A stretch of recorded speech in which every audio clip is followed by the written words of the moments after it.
Assalamualaikum warahmatullahi wabarakatuh. Alhamdulillahilladzi qala an nafsihi laysa kamitslihi syai' wa huwas samiul basir. Walhamdulillahilladzi ja'alana minal muwahhidin. Walhamdulillahilladzi ja'alana min ummati sayyidina Muhammad sallallahu alaihi wasallam. Amma ba'du. Allahumma salli wa sallim wa barik ala sayyidina Muhammadin al-fatih lima ughliq wal khatim lima sabaq nasirul haqqi bil haqqi wal hadi ila siratal mustaqim wa la alihi haqqa qadrihi wa miqdarihi al-azim. Para tuan guru, para masyayikh, para kiai yang dimuliakan Allah, jamaah yang ingin akidahnya murni, saya pun sedang berusaha selalu memurnikan akidah saya. Jadi saya ini bukan merasa paling murni, tapi sedang berusaha menghubungkan kalbu ini dengan kalbu Rasulullah, menghubungkan akal kita dengan pemahaman Rasulullah sallallahu alaihi wasallam, menghubungkan ruh kita dengan ruh Rasulullah sallallahu alaihi wasallam. Akidah ahlu sunnah itu tidak keluar dari Al-Quran dan sunnah. Cuma sayang, sifat 20 yang dulu mudah itu sekarang dianggap sulit karena tidak bersanad. Maka sekarang malam ini saya ringkas. Mau nggak dapat ringkasannya? Mau? Ya. Jadi ternyata tauhid itu kalau mau dibagi-bagi bisa banyak. Kalau di kajian-kajian yang sudah direkam oleh kawan-kawan kita, saya pernah menjelaskan tauhid surat Al-Ikhlas, ada ahadiyah, ada samadiyah. Sekarang ada pembahasan tauhid yang barangkali jarang dibahas juga, yang dituliskan dalam surat Asy-Syura ayat 11. Di lafaz awalnya disebut falikul habbi wan nawa. Ini disebut dengan tauhid af'al. Apa namanya? Tauhid af'al. Bahwa tiada di alam semesta ini yang berbuat, yang berperan kecuali Allah Subhanahu wa taala. Kenapa Allah sebut habbi? Kenapa Allah sebut biji? Biji itu kecil sekali. Jangankan kamu yang besar, biji kecil pun Allah yang mencipta. Biji kecil pun Allah lah Tuhannya. Tuhannya si biji adalah Allah. Apalagi tubuh ini. Ini disebut dengan tauhid af'al. Ini yang mudah ya. Kalau susah belajar sifat 20, saya kasih yang mudah. Ini yang mudahnya. Kita loncat langsung masuk tengahnya. Laisa kamitslihi syai'. Laisa tiada, kamitslihi yang seperti semisalnya. Itu dua tuh, ka misli. Ka seperti, misli semisalnya. Jangankan mirip dengannya, mirip dengan yang semisalnya pun tiada. Paham? Laisa kamitslihi syai', sesuatu pun. Tapi Al-Imam Fakhruddin Ar-Razi, nama saya Ar-Razi tapi bukan Fakhruddin ya, itu Fakhruddin Ar-Razi. Ternyata imam ini dikafirkan oleh kelompok ekstrim ya, cuma karena dia tidak sesuai dengan kelompok Hanabilah di zamannya. Apa kata Imam Fakhruddin Ar-Razi? Laisa kamitslihi syai'. Ka di situ menguatkan misli.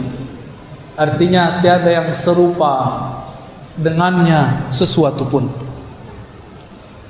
Coba bayangkan semua yang kita tahu. Coba bayangkan. Sudah.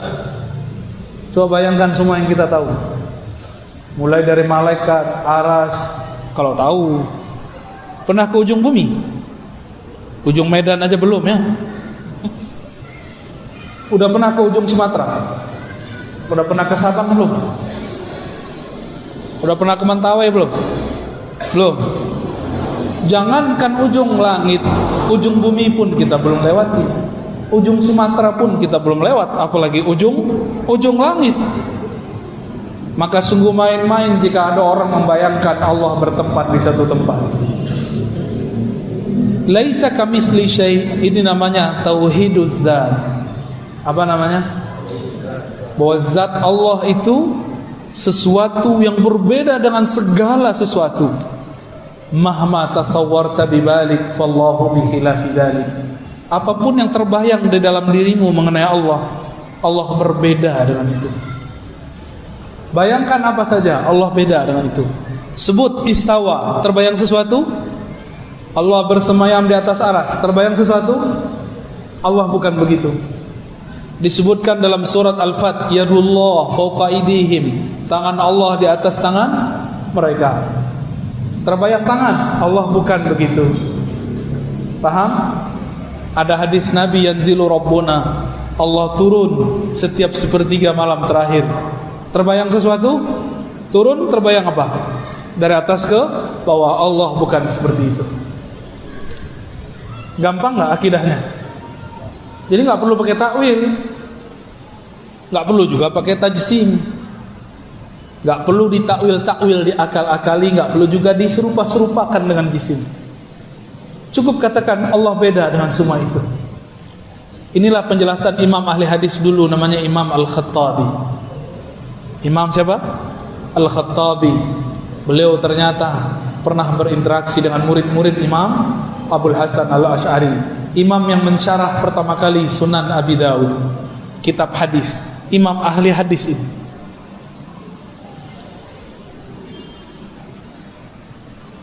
Terus di ujung ayat, wa huwas sami'ul basir. Dia yang maha sami', maha mendengar, dia yang maha melihat. Ini disebut dengan tauhid sifat dan juga disebut dengan tauhid asma atau asma dan sifat.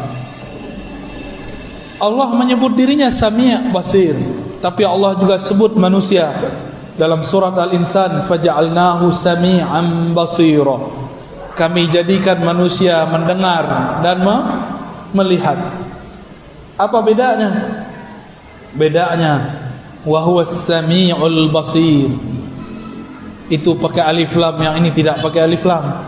Yang pakai alif lam itu Allah Subhanahu wa taala. Alif lam bagi ahli nahwu menunjukkan satu makna ma'rifah. Bagi ahlul haqiqah diartikan ini kesempurnaan, kamaliyah Allah Subhanahu wa taala. Alifnya alif kamaliyah, jamaliyah, lamnya lam jalaliyah, keagungan Allah Subhanahu wa taala. Jadi berapa tauhid kita? Tauhid af'al, tauhid zat, tauhid asma dan sifat. Tapi tauhid asma sifat kita beda dengan asma sifat kelompok sebelah. Kelompok sebelah memaksakan bahwa Allah itu bertempat.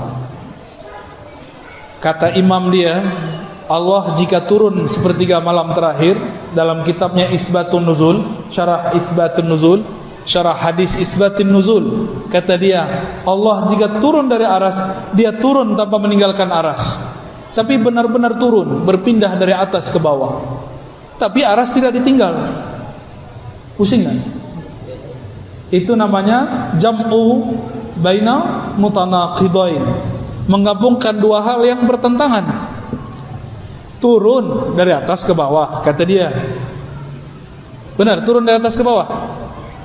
Tapi Allah tidak meninggalkan aras. Dia mencoba memikir-mikirkan zat Allah, maka dia mengatakan Allah nuzul dengan zatnya. Padahal Nabi, sahabat Nabi Ibnu Abbas, Ibnu Mas'ud mengatakan la tatafakkaru fi zatillah. Jangan pernah fikirkan zat Allah. Dia fikirkan zat Allah. Disitulah halalnya, zallatnya, kekeliruan daripada imam yang bernama Ibnu Taimiyah. Dan itu harus diakui. Siapa yang pertama lagi berbicara bukan saya, tapi muridnya sendiri bernama Imam Az-Zahabi, Imam Ibnu Katsir. Dua murid ini pernah berbicara. Imam Zahabi terang-terangan, kata beliau, seandainya guruku tidak mengatakan istawa dengan zat, maka dia benar-benar jadi salaf. Maka saya sampaikan cinta saya kepada teman-teman yang mengaku salafi. Jika antum benar-benar ikut ulama salaf, hapuslah lafaz zat. Katakan nuzul turun, selesai. Tidak usah bayangkan. Katakan istawa, selesai, tidak usah diterjemahkan. Katakan niat, tapi bukan niat ini. Tapi jangan ditakwil, dibayang-bayangkan. Ya. Namun zaman ini zaman yang sudah berbeda. Orang-orang sudah banyak mulai terjebak pada menyerupakan Allah dengan benda. Disitulah ilmu Imam Ghazali mulai dipakai. Apa kata Imam Ghazali? Berajal ilmu kalam, ilmu akidah itu sebenarnya tidak wajib sampai ada umat tergelincir. Sekarang kita dengar langsung mereka mengatakan akidah Asy'ariyah sesat. Benar gak? Ini medan sudah dikepung, Pak. Medan sudah dikepung. Mereka sudah punya kampus. Kapan Wasliyah punya kampus? Kapan NU di sini punya kampus? Kalau Muhammadiyah sudah ada, tapi Muhammadiyah tidak bergerak di bidang itu. Ya ulama-ulama, tuan-tuan guru yang ahlu sunnah di sinilah harus buat kampus. Kalau bisa buat juga yang tidak berbayar. Kadang-kadang orang mau menukar akidahnya cuma karena gratisan, karena merasa hidup susah, tidak bisa bayar SPP, kemudian ganti akidah. Ini yang terjadi. Jika dia awal-awal sudah ganti akidahnya, apalagi nanti ketika dia selesai. Maka kita doakan semoga tuan guru kita yang ada di sini ahlu sunnah, mereka diperkuatkan oleh Allah, diilhamkan supaya berani, supaya tidak takut kecuali hanya kepada Allah Subhanahu wa ta'ala.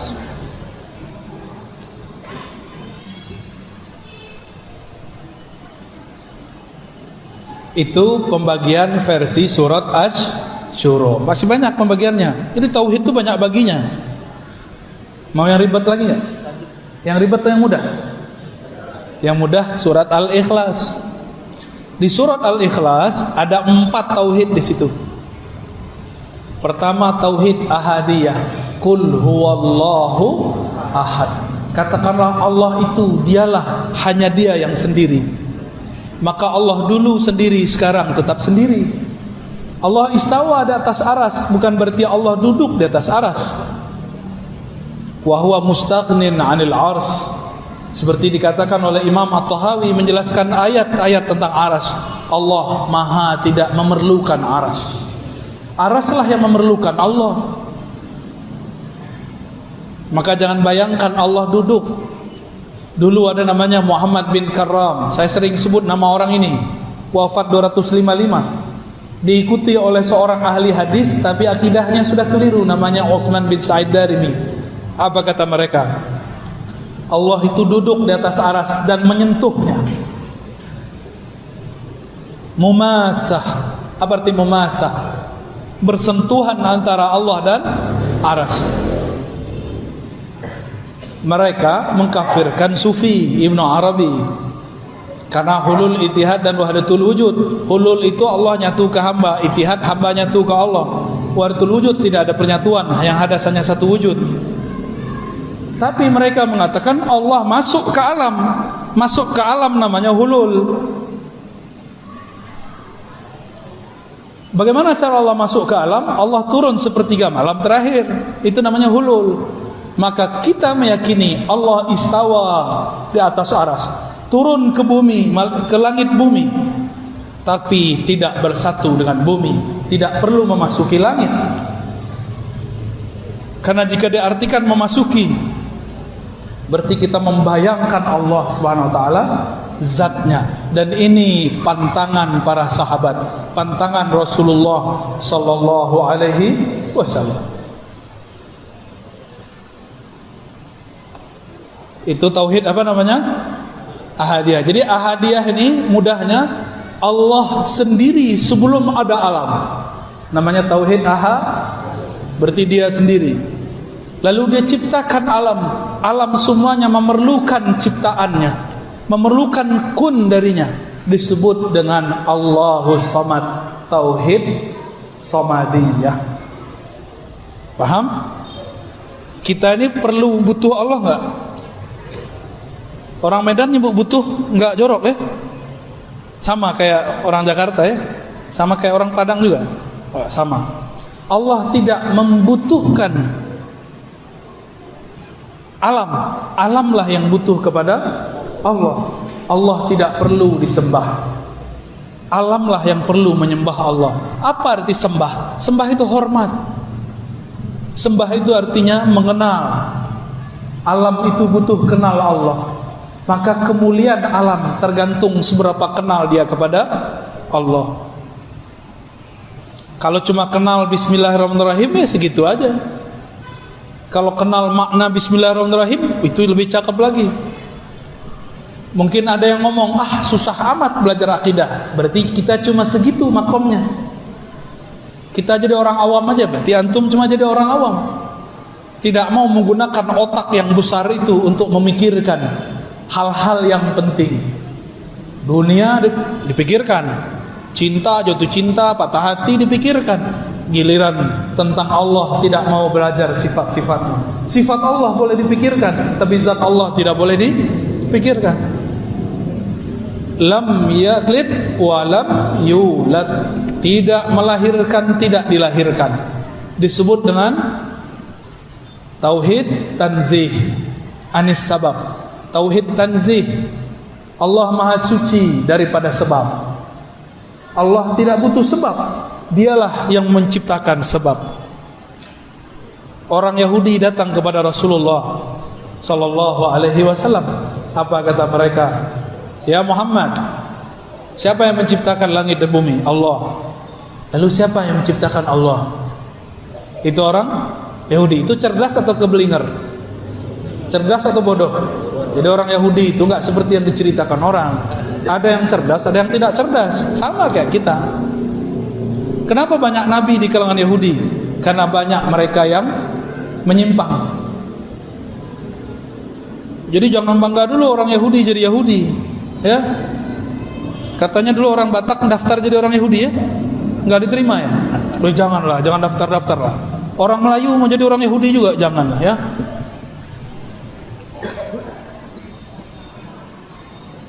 Lam yalid wa lam yulad. Allah tidak melahirkan, tidak dilahirkan. Berarti Allah tidak menyebabkan sesuatu atau disebabkan sesuatu. Tapi dialah yang menciptakan semua sebab. Allah yang menciptakan semua sebab. Ini tauhid namanya apa? Tanzih anis sabab, daripada sebab. Banyak pembagian tauhid. Ada lagi, walam yakul lahu kufuwan ahad. Apa artinya? Tidak ada yang sekufu. Apa arti sekufu? Biasanya pembahasan sekufu itu pembahasan orang nikah. Syarif masyarif, sayyid masyayid, ustaz ma ustazah. Enggak begitu ya. Ini bab lain. Kufuwan artinya banding. Tidak ada yang sebanding semisal dengannya. Ini namanya tauhid tanzih yang kedua, anit tasbih. Tanzih daripada keserupaan. Apa arti tanzih? Allah maha suci. Gimana? Panas enggak palanya? Udah udaranya panas ya? Medan memang panas ya. Ada berapa tauhid? Versi surat Al-Ikhlas. Jadi beda ayat, sudah beda jurus, udah beda pembagian. Jadi kalau mau bagi-bagi tauhid banyak, tauhid itu bukan hanya 3. Oke, ada lagi pembagian tauhid. Surat An-Nas. Qul a'udzu birabbil falaq, disebut tauhid rububiyah. Qul a'udzu birabbin nas. Rabbin nas, rabbil falaq, rabb. Ini disebut tauhid rububiyah. Apa arti rububiyah? Pencipta. Kembalinya kemana? As-Samad, cabang dari tauhid As-Samadiyah. Terus qul a'udzu birabbin nas, malikin nas, ilahin nas. Malikin nas ini penjelas makna rububiyah. Karena Allah menciptakan alam, dialah yang memiliki alam, dialah raja alam semesta. Disebut tauhid mulkiyah, cabang daripada tauhid rububiyah. Gak perlu diganti-ganti, itu cabang. Lalu ada pembagian yang lain. Ilahin nas, tauhid uluhiyah. Tauhid uluhiyah itu artinya apa? Apa arti ilah? Apa arti ilah? Rob Tuhan juga. Apa beda Rob dengan ilah? Sesembahan. Kalau Rob, Robbi, Robbana. Apa arti Rob? Allah, Tuhan yang bersifat mencipta. Apa arti Rob? Alhamdulillahi Rabbil Alamin. Segala puji milik Allah, pencipta alam semesta. Itu arti Rob. Di dalam tubuh kita ada miliaran alam. Setiap sel itu satu alam. Setiap ada pembuluh darah satu alam. Satu pembuluh, satu rambut, satu alam. Di tubuh ini banyak sekali alam. Maka manusia disebut dengan alam kecil, al-alam as-saghir. Maka kalau disebut alhamdulillahi rabbil alamin, tidak usah bayangkan yang di luar, bayangkan kita. Segala puji, terima kasih ya Allah yang menciptakan tubuhku dari yang sel terkecil zarah sampai tubuhku yang besar. Itu namanya tauhid rububiyah. Cuma sayang sekali kata rububiyah oleh kelompok sebelah dipakai untuk istilah yang aneh. Kata mereka ada tauhid al-musyrikin, ada tauhid orang musyrik. Gimana tuh Dr. Thohir? Tauhid orang musyrik nyambung nggak? Tauhid mengesahkan satu, musyrik menyekutukan, nyambung nggak? Itulah akibat karena mereka mengharamkan kitab-kitab mantik. Mantik ini jadi senjata ulama-ulama di tanah Melayu dari Zulum. Itulah pertahanan mereka salah satunya ketika berdebat. Tapi zaman sudah berubah. Sekarang zamannya bukan mantik, zamannya mana dalilnya. Jadi para ustadz, para kiai, tuan guru, jangan lagi bangga-bangga dengan mantik. Sekarang pelajari dalil. Dalil menurut mereka, dalilnya adalah Quran Sunnah, ayat sekian, hadis sekian. Bukan nomornya, hafalkan teksnya. Gak penting hafal nomor, yang penting hafal teksnya. Jadi rububiyah kita berbeda dengan rububiyah mereka. Bagi kita rububiyah itu murni sang hamba mengatakan, mengakui aku adalah ciptaanmu ya Allah. Dan rububiyah itu mesti digabung dengan uluhiyah, bersatu dengan uluhiyah, maka disebut ilahin nas. Ilahnya manusia. Ilah itu artinya yang berhak disembah. Ilah itu artinya yang dituju. Dan yang paling indah artinya yang maha dicintai. Itu arti dari ilah. Kalau ahli fikih bilangnya disembah. Makanya ahli fikih menyebut solat itu taklif, beban. Benar, Tuan Guru? Kalau ngajar fikih, usul fikih, diartikan fikih usul fikih apa? Ilmu mengenai tentang apa? Adillah, dalil-dalil kepada mukallaf, orang yang dibebani. Maka ahli fikih ini kalau sholat terbebani, wah isyalah gini, ya subuhlah gini, itu ahli fikih biasa. Tapi kalau fikihnya faqih robbani, itu beda. Kalau faqihnya sudah sampai kepada tauhid uluhiyah, uluhiyah ini dia cinta kepada Allah.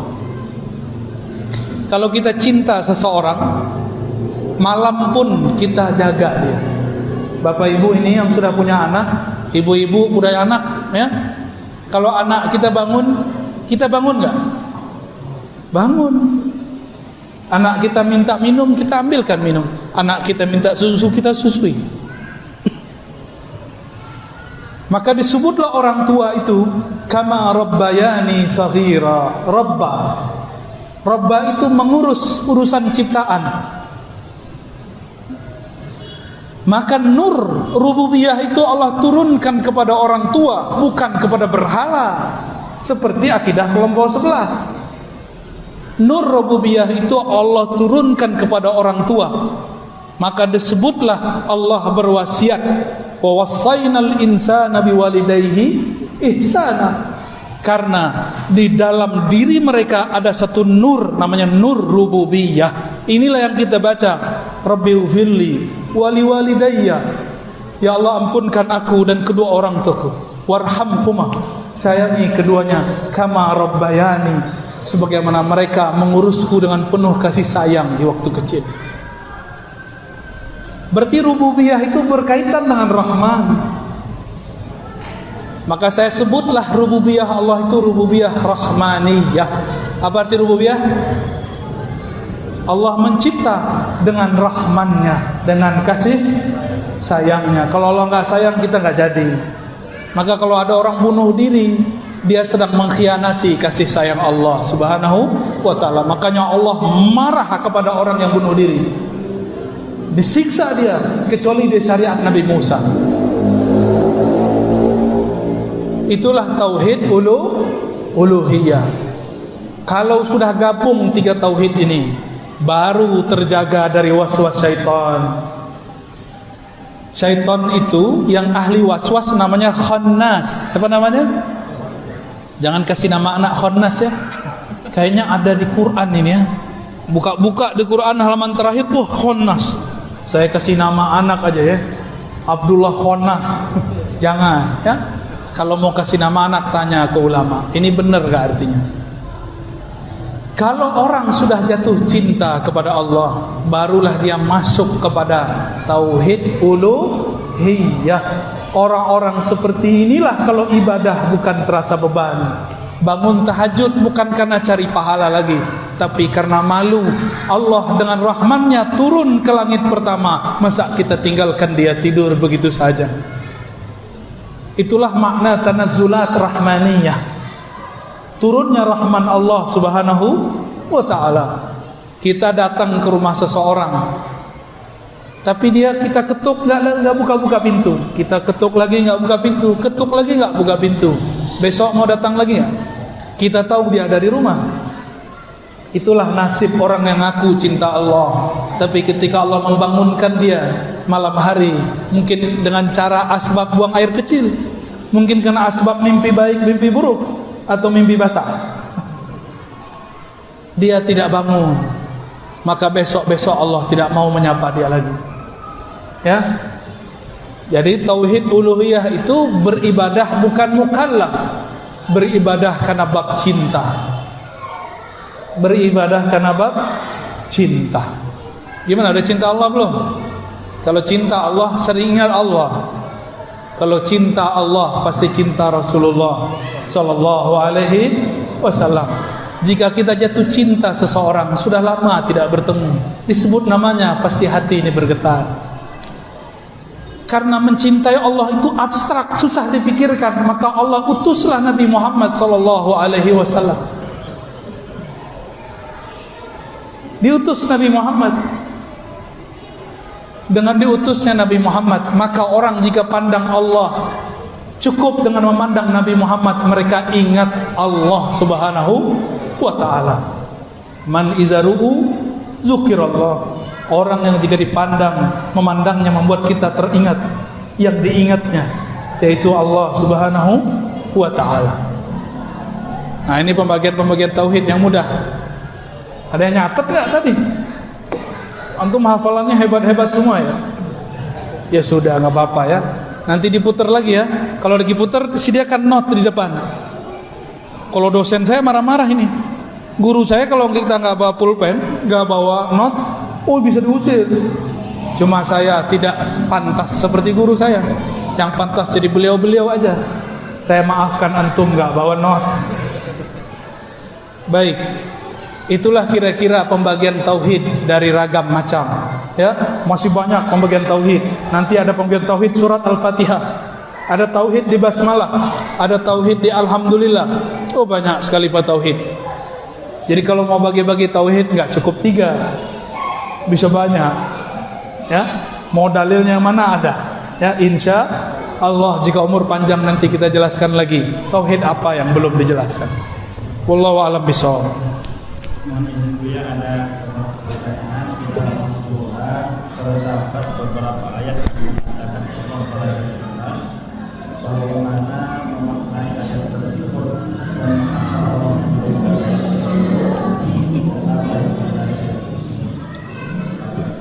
Pertanyaannya, di Quran ada beberapa ayat mengatakan Allah berada di atas aras.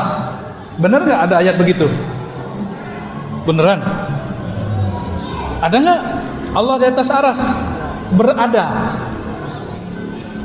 Kalau begitu protes nanti orang, kan ada ayat fa ainama tuwallu fathamma wajhullah. Kemanapun engkau memandang di sana ada wajah Allah. Nanti protes orang. Protes lagi orang baca surah Al-Hadid, wa huwa ma'akum aina ma kuntum. Dia bersamamu dimanapun kamu berada. Protes lagi orang baca ayat, wa nahnu aqrabu ilaihi min hablil warid, lebih dekat daripada urat nadi. Ayat-ayat itu bukan menjelaskan Allah berada di suatu tempat. Ayat-ayat itu menjelaskan tentang sifat fi'liyah Allah. Apa arti sifat fi'liyah? Karakter fi'il, perbuatan Allah Subhanahu wa ta'ala. Ada nggak ayat yang mengatakan kana maujudan 'alal 'arsy? Ada nggak? Nggak ada. Itu ayat baru tuh. Ya, juz 31. Ayat syaitan. Nggak ada ayat begitu. Yang membisikkan Allah berada di setempat itu iblis. Nggak ada. Antum cari ayatnya kalau ada. Jadi saya perlu luruskan, Allah Maha Suci dari tempat, terbebas dari penyebutan tempat. Karena kalau kita sebut Allah di atas aras berada, lalu bagaimana dengan wa huwa ma'akum, dia bersamamu, huwa. Kalimatnya pakai huwa, bukan istawa. Istawa itu fi'il, ini pakai huwa. Huwa itu zatnya. Tapi tidak ada ulama satupun ahlu sunnah, ulama-ulama sufiyah yang bening kolbunya mengatakan Allah bizatihi ma'akum. Tidak ada. Allah dengan zatnya bersama kamu, tidak ada. Jadi tolong diluruskan, itu salah terjemah. Ya. Wallahu a'lam bishawab. Bagaimana cara kita tetap menghadirkan Allah di saat kita diberi ujian dan dapat menerima ketentuan Allah dengan sabar dan ikhlas? Makanya belajar tentang Allah jangan hanya kepada ahli fikih, belajarlah kepada sufi. Sufi itu bukan orang yang pegang tasbih kemana-mana. Sufi itu man safa qalbuhu, orang yang kalbunya bening dari selain Allah. Itu disebut sufi. Itu bukan orang yang pakai kopiah kayak saya, pakai serban, bukan. Sufi itu man safa qalbuhu, orang yang bening kalbunya mimma siwallah, dari selain Allah. Para sufi karena cinta kepada Allah, maka dia lihat alam semesta ini adalah cintanya Allah, Rahman dan Rahimnya Allah. Hatta nyembelih itu bismillah, hatta minum bismillah, hatta bikin anak bismillah. Yang belum menikah mohon maaf ya, semuanya dengan nama Allah. Maka orang-orang yang kenal Allah pasti cinta, tidak kenal tidak sayang, tidak kenal tidak cinta. Kalau sudah cinta, saya sudah cinta nih sama Ustaz Tahir, Dr. Tahir, saya candain dia dari tadi nggak marah-marah dia. Coba antum yang candain beliau, apa kata beliau? Kamu siapa? Lihat saya siapa? Pasti begitu. Tapi karena saya sahabat beliau, saya candain dari tadi, nggak marah-marah. Saya sebut Dr. Tahir ahli taharah, nggak marah dia. Padahal itu fikih paling basic. Beliau dalam hatinya ngomong, gak ada taharah, gak terima ibadah ente. Kalau sudah cinta, dicubit, gemes. Tahu gemes? Apa bahasa orang Medannya? Gemes. Geram. Waduh, geram beda dengan gemes. Gemes itu pengen dicubit lagi. Saya sering buat contoh.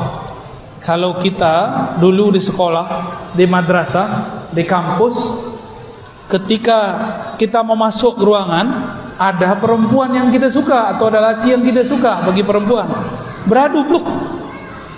Jika kita suka sama dia, itu beradunya disyukuri atau dibenci? Dikenang-kenang ya. Nah itulah cinta. Cinta itu mengenang-kenang kejadian-kejadian. Ya, gimana? Tapi kalau nggak suka, jelek loh. Lihat jalan dong. Mata kok taruh di dengkul ya. Begitu kalau nggak suka. Ada orang jalan-jalan di tengah pasar. Dia lagi buru-buru, kesenggol preman. Dia tak kenal preman. Apa kata preman? Apa kau? Hah? Dikejar dia tuh ya. Kurang ajar kau, ini wilayah aku ini ya. Tapi kalau kenal gimana? Lah, Dr. Tahir, tohirkan saya.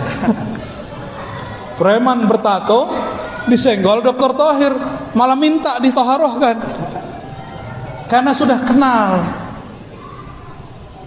Saya kaget dibawa oleh seseorang di satu kampung, pakai motor, pakai mobil dia. Mobil dia sudah mau nyenggol itu motor orang di depannya.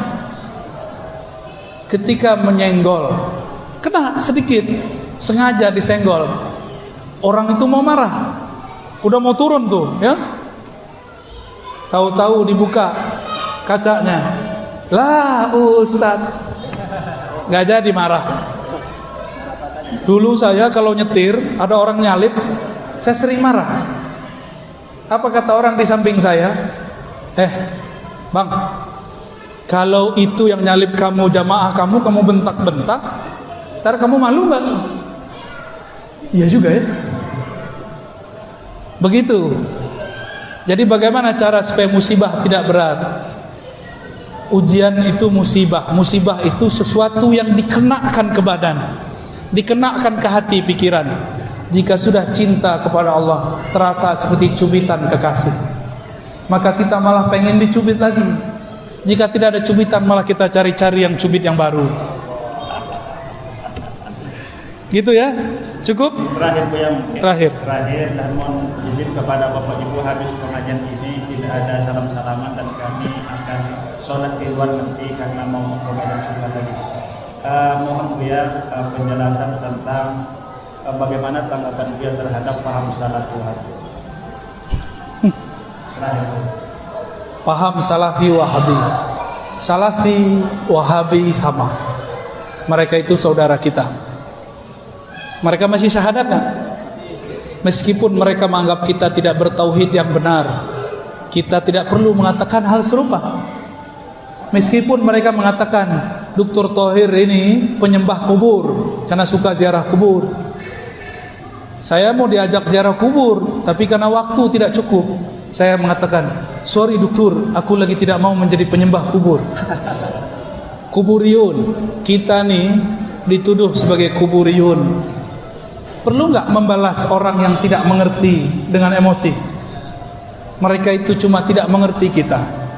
Mereka itu tidak kenal siapa kita, bahwa kita sebenarnya cinta mereka.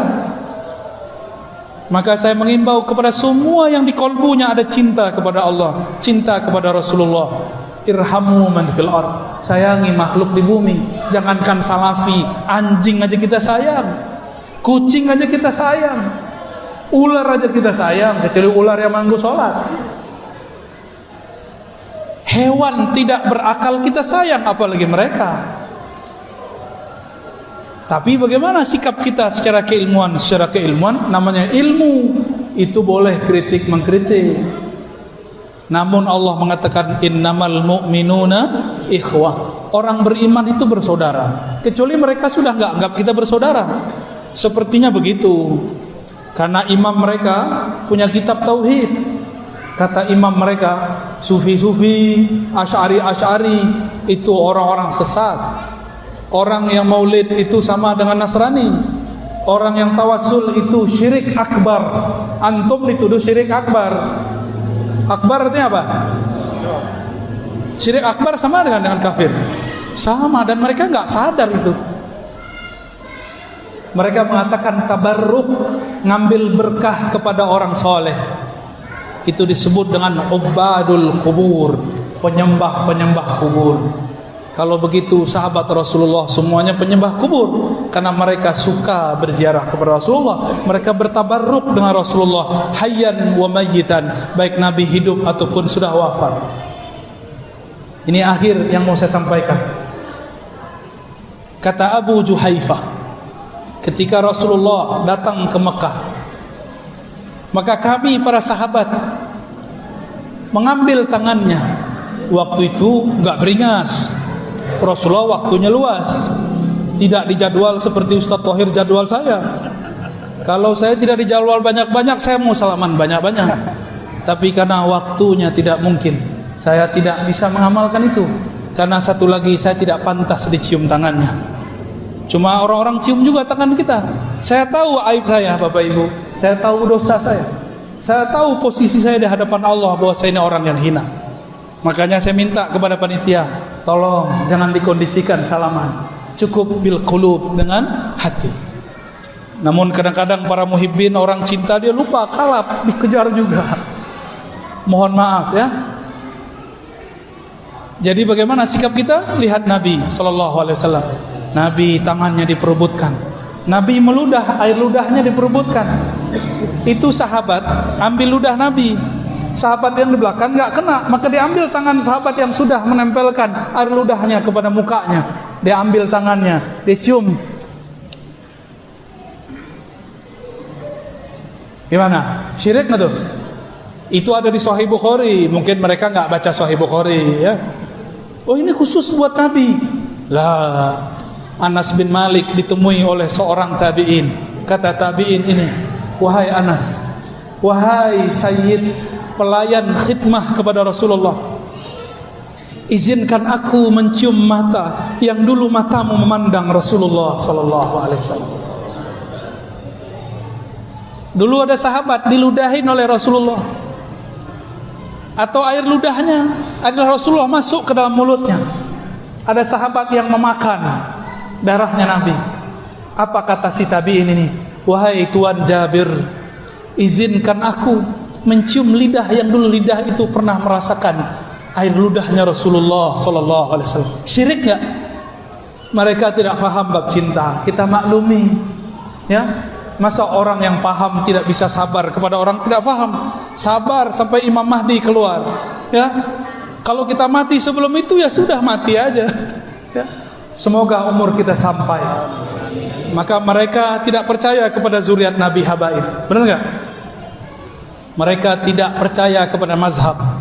Mereka tidak percaya kepada sufi. Mereka tidak percaya kepada akidah Asy'ariyah Maturidiyah. Tidak apa, kita maafkan. Tidak usah kita rusuh.